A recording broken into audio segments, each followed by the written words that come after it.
idea that, gee, they must have a weaker case, or they must think that they have a weak case, so they're going to do this to put pressure on the defense to try to get a plea, because we just want this case to go away and we want it to be pled out.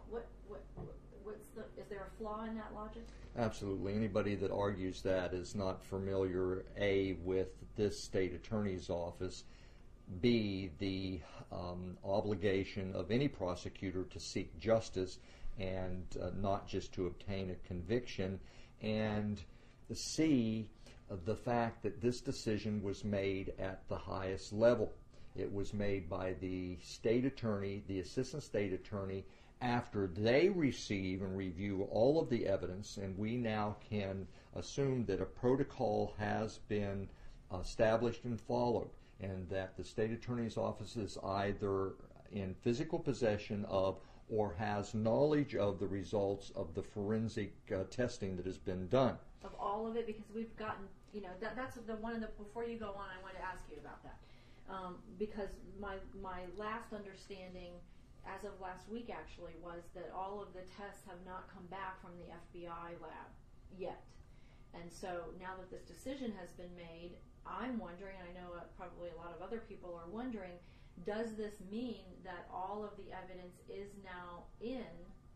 And I haven't seen that it's been turned over to the defense yet, so that's another reason why I'm asking this. I mean, what does that mean? Does it mean that they have all the evidence now? Well, understand that if they're not in possession of a document that sets forth the forensic findings, they have knowledge of what those forensic findings were.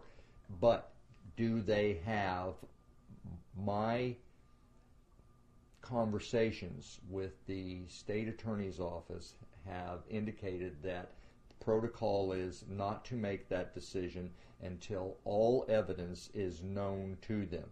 So are they in possession of all of the evidence? My understanding is that this case has not departed from protocol when it comes to making the decision on whether to seek the death penalty or not. So they are aware, if not all of it, certainly all they need to establish in their mind that this case deserves the death penalty. I want to talk a little bit about the Attorney General.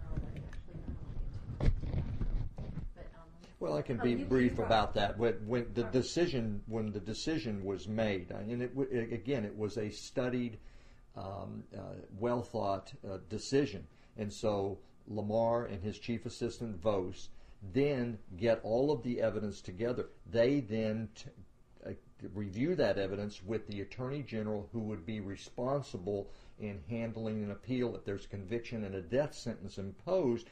And the Attorney General has said, based upon the evidence, based upon the aggravating circumstances, we believe that we would be successful in defending on any appeal the death sentence in this case. And after he receives all that information, then they say, yes, we're going to proceed with death in this case. So basically the State Attorney General that is charged with defending, I shouldn't use that word because it's confusing, the State Attorney General, whose responsibility it is to defend a death sentence on appeal, is basically giving prosecutors the green light, we can do it. There's legal grounds. We believe from reviewing the evidence and the aggravating circumstances in this case. So the State Attorney General's office would also be aware of the evidence? Absolutely. That have to be? Absolutely.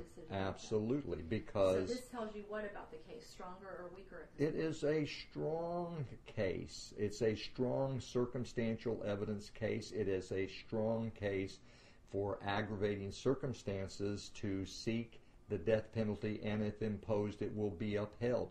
If this were a weak case, here's the flawed logic to me. If this were a weak case, the state would have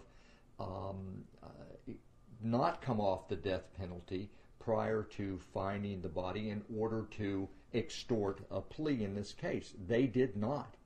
Their case was not at its strongest point at that time when, in fact, they came off the death penalty, and things changed. And what changed? You discovered the body, all right? What was significant about that? Not so much the discovery of the body, although that was very significant.